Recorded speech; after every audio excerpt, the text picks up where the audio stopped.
The title of today's episode, Before You Knew Better. Before you learned to skip the past things that made you feel small, before you filled every gap with something to consume, before you decided that slow work didn't count, before money became a measure of who you are, and before you stopped making things just to see what would happen, there's a version of you that existed in all of those spaces.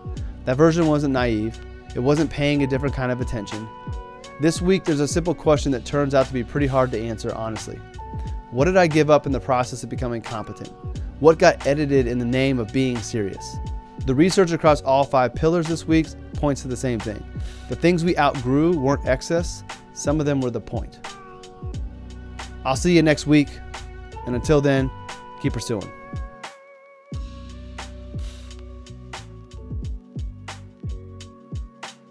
All right, it is Monday, 5 o'clock Eastern Standard Time. You know what time it is. It's time for the 5 on AlignedLife. This is episode 10, and the title of it is Before You Knew Better.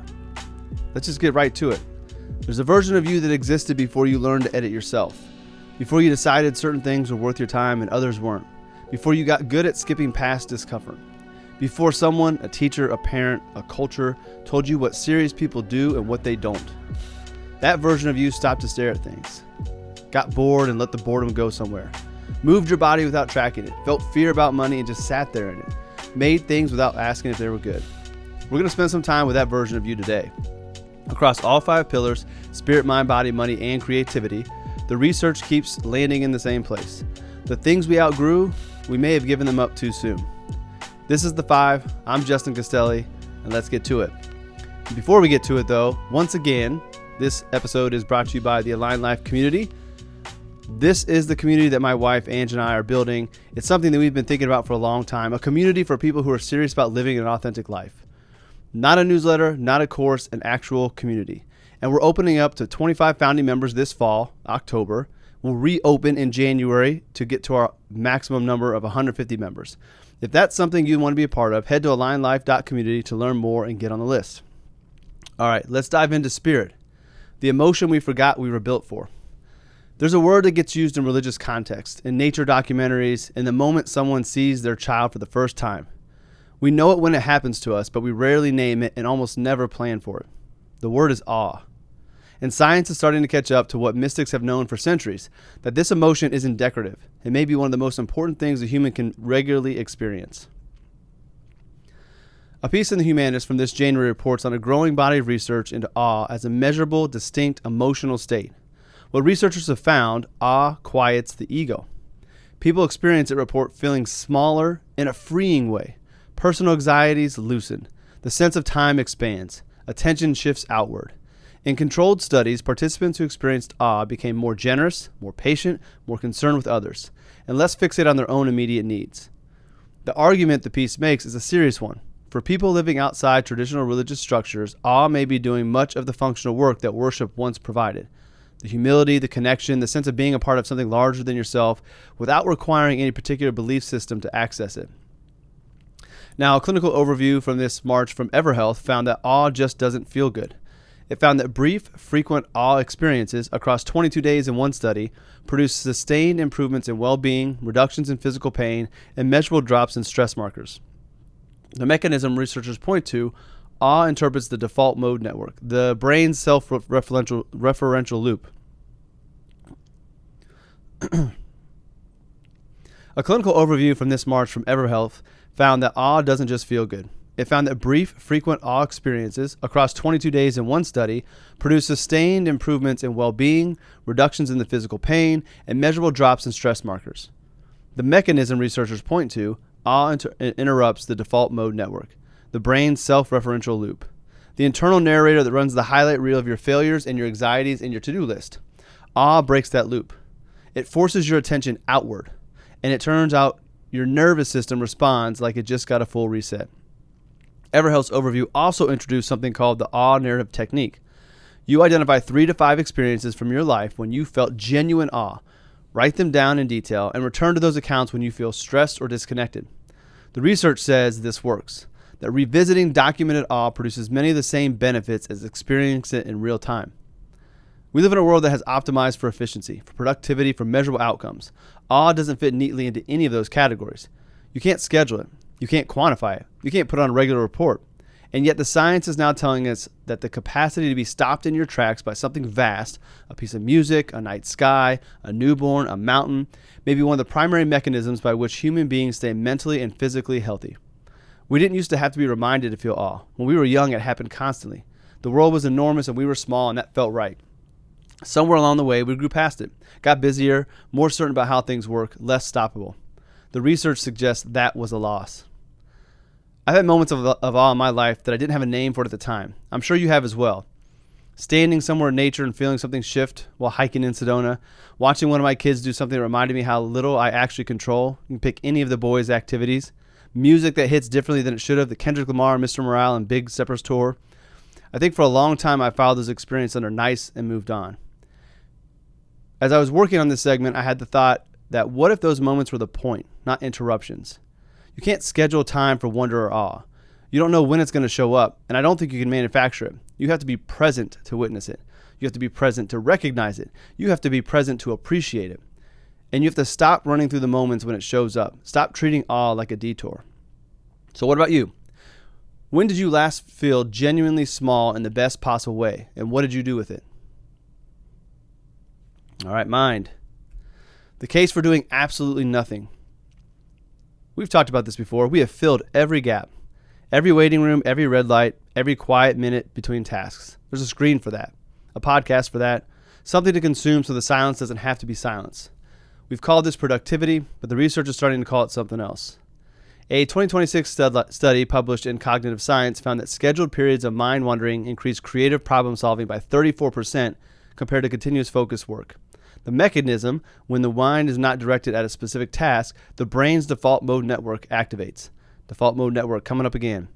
Remember, this is the same network involved in memory consolidation, narrative processing, and the formation of novel connections between ideas. In other words, the brain doesn't go offline when you're not focused. It goes to work on a different kind of problem, the kind that focused, directed attention can't reach. And a piece in Time on the benefits of boredom frames the topic in a way that goes beyond productivity advice. The researcher Sandy Mann put it plainly: boredom is a search for neural stimulation that isn't satisfied. And when the brain can't find external stimulation, it creates its own. That's where ideas come from. That's where self-knowledge lives. That's where you figure out what you actually think about something, rather than what you've been told to think. The question this raises is not just about creativity. It's about what we've lost by eliminating the conditions for it. We've engineered boredom out of the lives and called it efficiency. We've plugged every quiet moment and called it staying informed. But the brain needed those gaps, the gaps where things happened. There's a generation of adults who grew up being bored. I was one of them. In the backseat of long drives, in waiting rooms with phones and without phones, in summer afternoons with no agenda, who made things out of boredom. Stories, games, inner lives. We got very good at occupying ourselves with nothing but our own minds. And then we stopped. The research isn't telling us to stare at a wall for 8 hours a day. It's telling us that the next time you want to reach for your phone in an elevator, don't. That the walk without headphones isn't wasted time. That the shower is still, for most people, one of the last places where this mind gets to wander freely. And then here I am, I put my phone on top of the shower so I can listen to a podcast. And there's a reason why showers are where ideas show up. Boredom is not a problem to be solved. It's a condition to be tolerated long enough for something interesting to happen. Now, we've documented this on past episodes. I've been a fill the gap person. If there's a quiet moment, I'm reaching for something, a podcast, a scroll, a book, anything, but I'm getting better. And I touched on this last week, so I apologize for returning listeners and viewers, but for those new here, first off, make sure you check out last week's episode and the ones before that. To combat the habit of scrolling, I started using the Brick app to create some enforced phone-free windows. And the first thing I noticed wasn't necessarily creativity. Initially, it was discomfort, a little bit of frustration. My brain kept looking for an exit, and then slowly it stopped looking. It started going somewhere else on its own. I didn't always like where it went, but it went somewhere real. I've also started cooking in silence more often. No music, no podcasts, no YouTube, just the food and my thoughts. Again, a little uncomfortable at first, but it didn't take long to get used to the quiet time. And now I'm really craving more time being bored. It's not, the discomfort has gone away, the frustration has gone away, and it's a little bit of peace and also a little bit of excitement of having time just to sit there and think and let things come to me rather than always being stimulated. What have you trained yourself out of by never being bored? What might come back if you gave it a window? Body, the unglamorous work that lasts. Fitness culture loves intensity. the before and after. The transformation, the hard things. We've been trained to believe that if it doesn't hurt, it doesn't count. The science of longevity is starting to tell us a different story. Zone 2 cardio has become one of the dominant fitness conversations in recent years. The concept, exercise sustained at 60 to 70% of your maximum heart rate, the pace where you can hold a conversation but you're genuinely working. A deep dive on Health Crunch reviews the current evidence and lands here. VO2 max, the single strongest exercise-related predictor of how long you live and how well, is best built through a combination of Zone 2 base training and high-intensity work. Now, we talked about VO2 last week in context of the dementia research. The angle here is different. It's about the training methodology, the Zone 2 approach, and what it represents culturally, not the metric, the method. Most people are doing plenty of high intensity, and almost none are doing Zone 2. The slow, sustained, seemingly easy stuff is the part most people are skipping, and it's the part that builds the engine. Smart Better Daily published a piece in March of this year that frames the Zone 2 phenomenon not just as a training protocol, but as a cultural shift. The question people are starting to ask is changing. It's moving from how fast can I lose weight to how can I still be strong and energetic at 70. Those are different questions, and they lead to different choices. The cellular story is compelling on its own. Zone 2 training builds mitochondrial density, the concentration of the tiny power plants inside your cells that determine how efficiently your body produces energy. It improves at fat oxidation, lowers resting heart rate, increases capillary density in muscle tissue. Over time, these adaptations lower the strain on your heart during daily life. They make the body more resilient at a fundamental biological level. But the most interesting piece is the cultural one. Zone 2 looks like nothing. A brisk walk, a bike ride where you could talk the whole time, a slow jog. From the outside, it doesn't signal effort.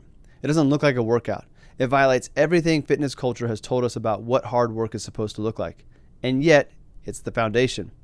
The science is increasingly clear that the people who are cardiovascular healthy at 70 and 80 built the capacity slowly over years with work that didn't make for a great Instagram post. There's something here beyond exercise. The slow work that looks like nothing, the foundation that doesn't announce itself, the consistency that doesn't feel heroic in the moment but produces something that nothing else can. I've done the high intensity stuff before. I was a CrossFit junkie for years, and I still hit some high intensity workouts throughout the week. Every workout with my trainer Franklin ends with high intensity work. If you're watching this on YouTube, you might even be able to see a little glisten because I just came from the gym, cooled down, and got changed. I know what it feels like to leave a workout wrecked, and there's something satisfying about that, the proof of effort, the Instagram post of your bloody hands if you're doing CrossFit. Zone 2 is a different relationship with your body. You finish and you think, did that count? The answer, according to everything I've been reading, is yes, probably more than the thing that left you on the floor. I'm working on trusting the slow. I enjoy sweating, I enjoy lifting the heavy weight, I enjoy the hard workout. But I also know that Zone 2 focus on the Peloton or rowing and evening walks with Ange are also important for my long-term health goals. I'm more focused on making sure I allow myself to do the work that doesn't feel like enough and believing it is. When in your life are you skipping the slow work because it doesn't feel like work? Not just in exercise, but anywhere you're reaching for intensity as a substitute for consistency. Money. What the numbers feel like they say about you. Most people's relationship with money is not a financial problem. It's a meaning problem. And it's been that way since long before they had any money to speak of. The Penny Hoarder's 2026 Financial Anxiety Barometer, a survey of 1,000 U.S. adults conducted in April, found that Americans spend the equivalent of 96 days a year worried about money. 43% worry about money multiple times a week. Nearly 1 in 10 say they are in a constant state of panic about covering basic expenses like food and rent. And this sits alongside another poll from January 2026 showing 88% of Americans entering the year feeling some form of financial stress, among the highest levels recorded in years of consistent polling. And a Gallup survey from April found a record 55% of Americans saying their financial situation is getting worse. The financial anxiety in this country is not a fringe experience, it is the water most people are swimming in. A piece published June 8th in Psychology Today on financial shame makes an argument I think more people need to hear about. The anxiety, it turns out, is rarely about the actual numbers. It's about what numbers feel like they say about you. Worth, discipline, intelligence, adulthood. We've built a cultural story in which your financial position is a direct readout of your character. And so when the numbers feel wrong, whatever wrong means for you, whether it's debt or not enough saved or spending in ways you're not proud of, the response just isn't a concern. It's shame. And shame is a different beast. Shame doesn't make you act, it makes you hide. The piece documents what researchers call the shame loop. Shame about money leads to avoidance. Don't open the letter, don't check the account, don't run the numbers, which leads to more disorder, which produces more shame. The spiral tightens. The gap between where you are and where you think you should be grows larger in your mind, even when the actual situation is manageable. The piece also notes something simple and worth holding on to. Re-engaging with one small financial task can interrupt the loop. Not a full audit, not a reckoning, just one thing. Because the antidote to shame isn't information, it's contact. Getting back in the room with the thing you've been avoiding. Most people's money stories were written before they could read. They come from how money moved or didn't move in the house they grew up in. Fear of not having enough, guilt about having more than a sibling, beliefs about what money means about people who have it, beliefs about what debt means about people who carry it. These are not financial beliefs. They're identity beliefs, and identity beliefs don't respond to spreadsheets. The work is separating what you have from who you are. Your financial position is a snapshot of decisions made in specific circumstances, many of which you don't choose. It is not your character. I've sat across a lot of clients over the years, and many have come with me what looks like financial problems that turned out to be a shame problem. People who are doing fine by any objective measure and couldn't feel it. People who avoided looking at their accounts because the looking felt like a verdict. And I expect to see even more of this as I expand my work with AlignedLife Plus. In the past, I've felt versions of this myself, moments where the numbers felt like they were measuring me, not just my situation. Now, these were usually my business numbers, comparing to other advisors and where I thought I should be, but business numbers trickled down to personal finance numbers as well. I've left that in the past. Numbers don't mean what you think they mean. They're information, they're not a judgment. And the more aligned you get your numbers with your authentic life, the less shame you end up feeling. What are you avoiding looking at? And what do you think it says about you that you haven't looked?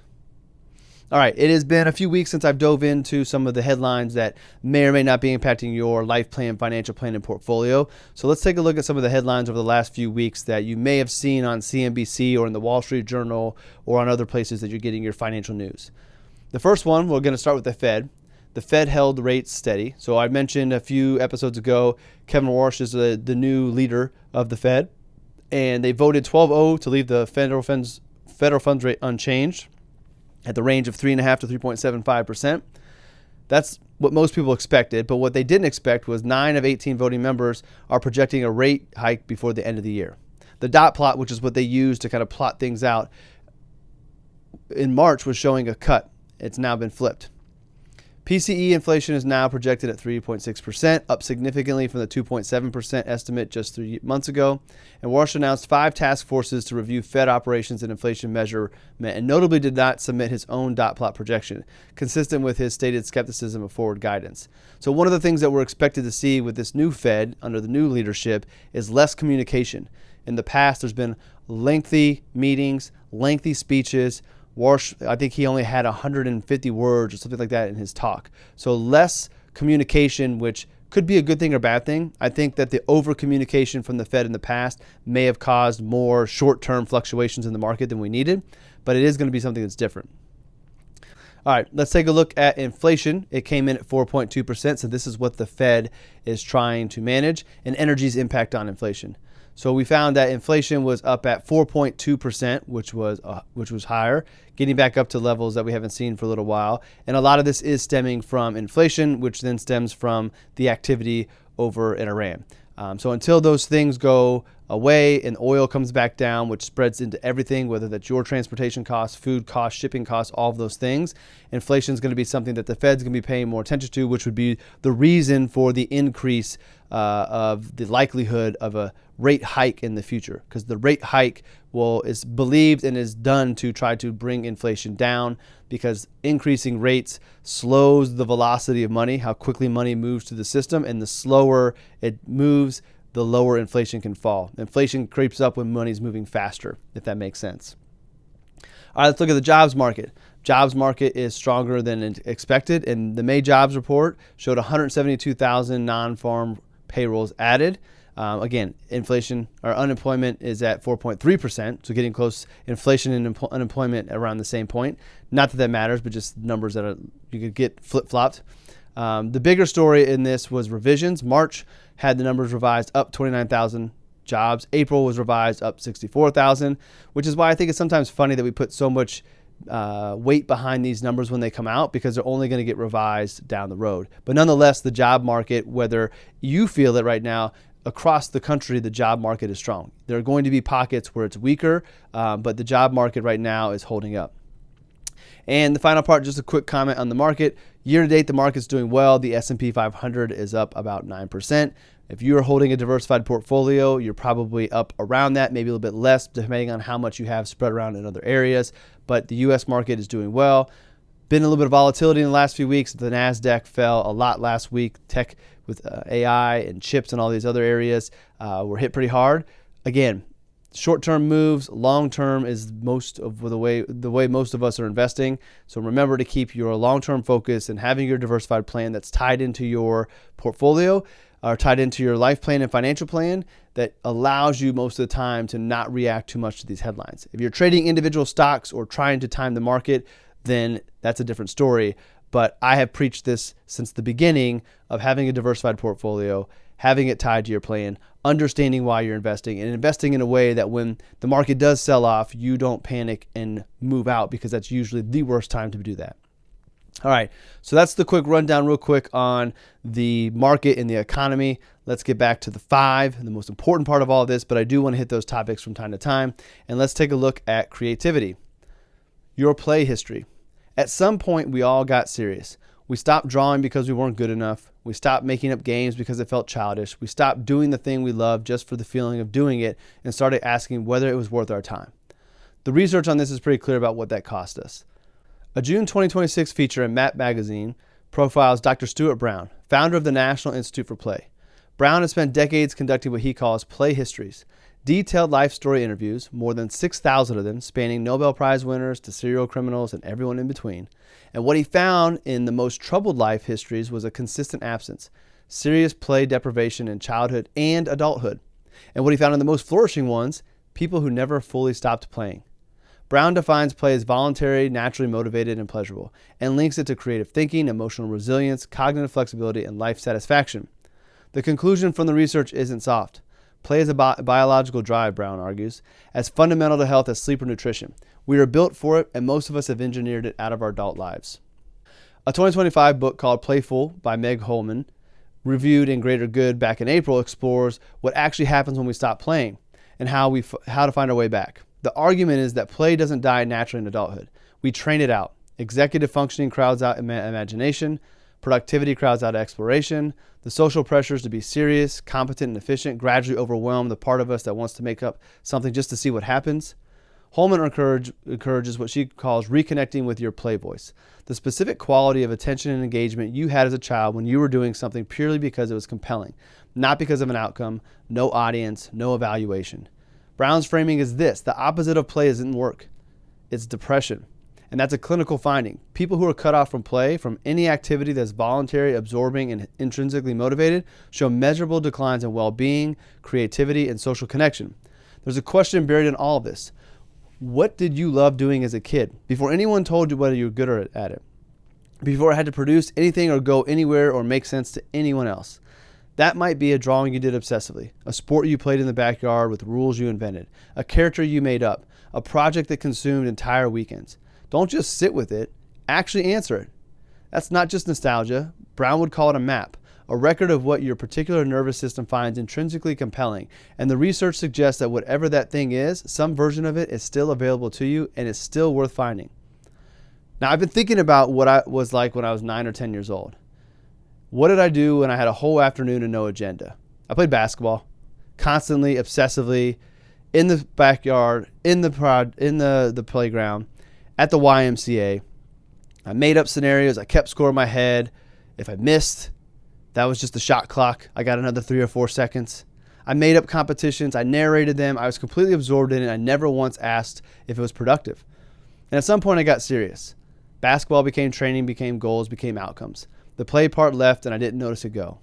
I'm not saying the answer is to go play basketball at the park, although maybe it is. There's something in it in asking the question honestly.